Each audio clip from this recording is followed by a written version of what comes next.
On YouTube, there are so many different videos talking about side hustles that have easily made people $1,000 a day to even $100 a day, $500 a day, so on and so forth. None of these videos actually tell you guys how to find the perfect side hustle for you. So in this video, I'm going to be telling you guys 5 steps that you need to follow in order so that you could find the exact side hustle that's perfect for your circumstance. Obviously, with so many different options, it's going to be confusing and you're going to feel overwhelmed. But by following these 5 steps, the whole process is going to be made so much easier and it's going to make a huge difference in your side hustle journey. Now, the first thing that you have to do when it comes to finding the perfect side hustle for you is looking for the demand in your area. There are so many different areas in the United States or all over the world, but in order to find the perfect side hustle, you need to see what people actually need around where you stay.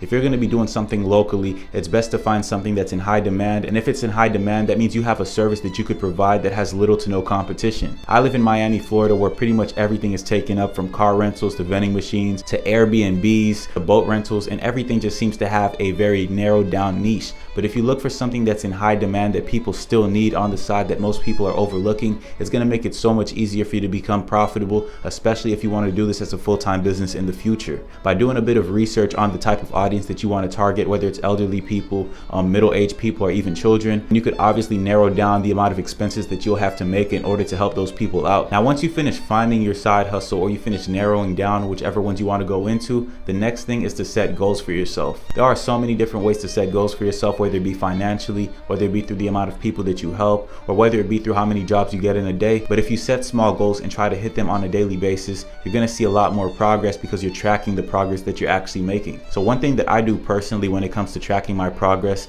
in terms of doing side hustles is I'll document how many times I have to step out the house, how much gas I have to burn versus how much I've made in profits, and just those types of small stuff. Because if I see that I could implement a few strategies to lower the numbers of costs that I have, then obviously I'm making more money that could go into my pockets, and that's going to motivate me even more to kind of document my journey in the future, because I could look back at what I did previously and just make a few changes and tweaks to make it a lot better. It's extremely important to set goals for your business and for yourself, because if you don't, there's no other way to track the amount of progress that you're making. And on top of that, it's extremely vital that you know exactly where to reinvest your money into your business. You could be making, let's say, $500 a day from a side hustle, but if you don't reinvest a little bit more money every time, then you're going to be stagnant at that $500 a day and you won't see any growth, when you could have potentially been making $2,000–$3,000 a day had you just reinvested a little bit of the profits that you were making. So setting goals and tracking your progress is extremely vital when it comes to doing any side hustle and choosing the right side hustle, because once you realize the expenses that you have to make versus the profits you'll be making,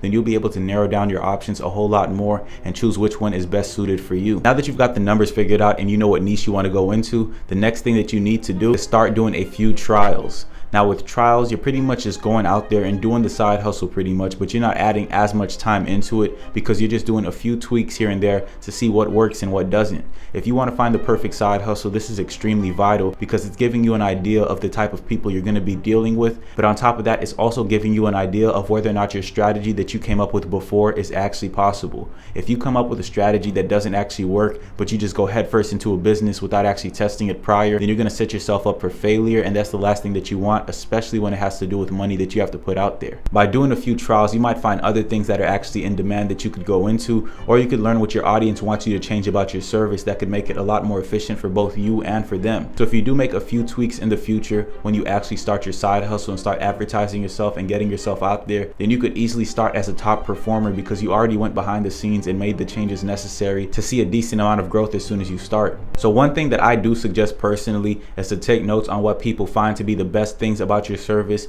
and what people find to be the negative aspects of it that you'd be open to change to make things better for them. There are a lot of things that could be changed all the time with any type of business, so if you just get the feedback of the customer and see what they'd like you to do better, then word of mouth is going to get out there as you start to make changes, and you're going to have automatic marketing because you won't even have to pay for online advertising if your neighbor is telling your other neighbor about how good of a service you provided to them, or so on and so forth.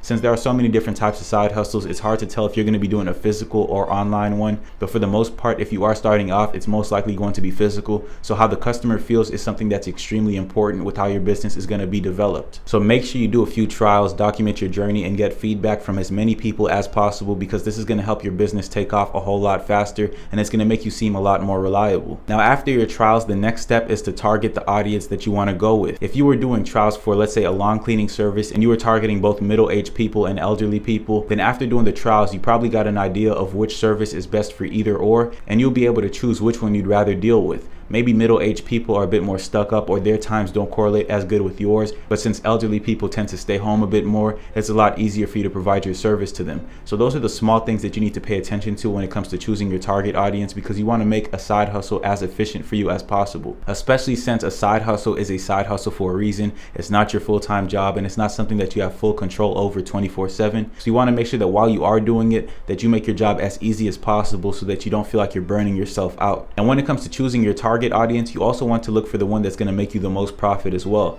If the elderly people don't pay as much as a middle-aged person, then you might want to go with the middle-aged people. Or if the middle-aged people don't have a time that correlates with yours, then you might want to go with the elderly people. So those are just a few of the things to keep in mind as well. Now you need to be realistic with your side hustle. You've got everything sorted out. You figured out exactly what niche you want to go into. You figured out your target audience. You set the goals for yourself and your business. But now you need to set realistic goals for the amount of profit that you want to make, for how many times a week you want to provide your service. But you also want to make sure that you're doing it in a timely manner. It's also very important that you set a goal mentally as to how long you want to do this side hustle for, because maybe you want to branch off into starting a business, or you want to reinvest your profits somewhere else. So just make sure that you stick with whatever you have set to your mind, because you don't want to just go with the flow, because you might find yourself still doing the same side hustle 2 years later because you didn't put your money in the right places like you were supposed to. So just making sure that you're keeping realistic agendas of everything that you need to be tracking is extremely important, because if you do keep realistic goals of what you want to do with your side hustle and how you want to take it on in the near future,